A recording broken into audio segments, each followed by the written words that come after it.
I'm Taylor Guth, here with my co-host, Amanda Roman. In Cuban news, today, the Cuban Defense Minister, Santiago Rey, will be visiting the White House as an official guest of the president. In other news, in the town of Santiago, 4 youths were found dead in an empty building, including 14-year-old Soler. Those youths had previously been arrested as suspects in revolutionary activities. Shame on them. Our government would never do that. Go communism!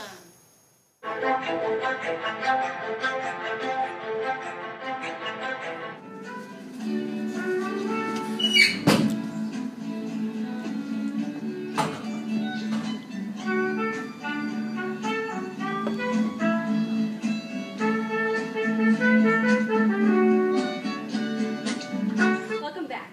In today's weather, we have hurricane revolution heading towards Cuba. We're in a weather advisory with strong winds and torrential downpours. Also, for the rest of the weather this week, we have high winds and lots of rain accumulation. And now to a commercial break.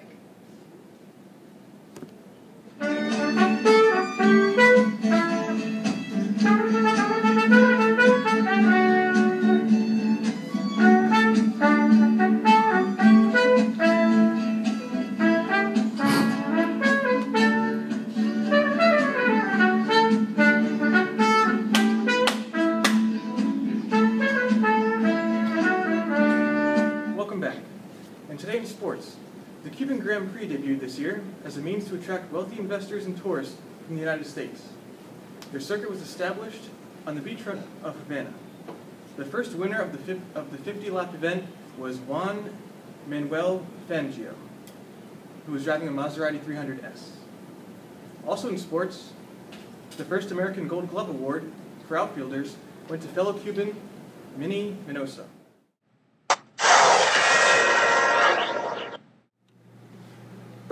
Breaking news! Megan, our field agent, is on the field with Fidel Castro, the Fidel Castro. And now, an interview with Castro as he describes his plans for Cuba, claiming to favor self-help over U.S. aid, as well as stepping up food output to reduce imports. Here comes Castro now. Go ahead. Hi, how are you? Good. Good? How do you like the Sierra Maestra mountain ranges, these beautiful mountains we have behind us here? I don't mind them. Currently, what is your primary economic objective for Cuba at this point in time? Independence. We either develop our own economy, or we ask a friend to give us billions of dollars every year. It's better for both Cuba and the United States for my country to develop its own economy, rather than rely on the United States. Sounds good. How do you intend on implementing this plan, which would develop the Cuban economy and wipe out Cuba's chronic unemployment? We're going to produce many products that we now import. Interesting. Could you be more specific? We import a lot of food, which can be grown here on our own island. We import now $150 million worth of food. If we would grow that, it would give work for our people. It would also save $150 million, which can be used to buy tractors, machinery, and other things that we would need. Do you plan on producing bananas? Maybe. Well, I can tell you something. Bananas are very good. Agreed. Do you welcome foreign investment to help with Cuba's industrial expansion? Yes, my government will continue to give new industry tax breaks and other incentives. What are your plans for the expansion of sugar products, which are not bananas? Now, we're not showing our hand just yet. Let everyone worry for a while. We will do what is best for sugar and for Cuba.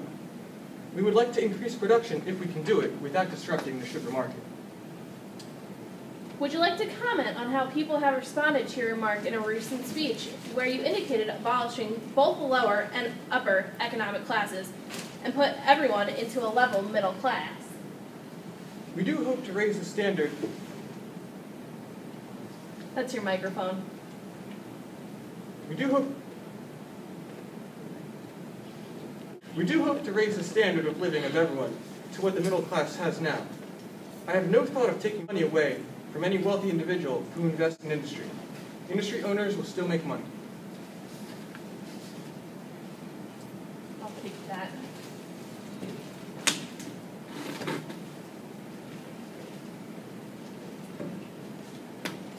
Clorox cleans away communism. Can you tell us a little bit about your agrarian reform program, otherwise known as communism? It's getting off the ground. Land has been distributed to about 760 people so far. Can you respond to the observation of the many anti-American remarks you have made since you've come to power? I insist I am a good friend to the United States. I have only been pointing out past mistakes in U.S. policy towards Cuba. Well, Mr. Castro, Mr. Fidel Castro, thank you for this wonderful interview.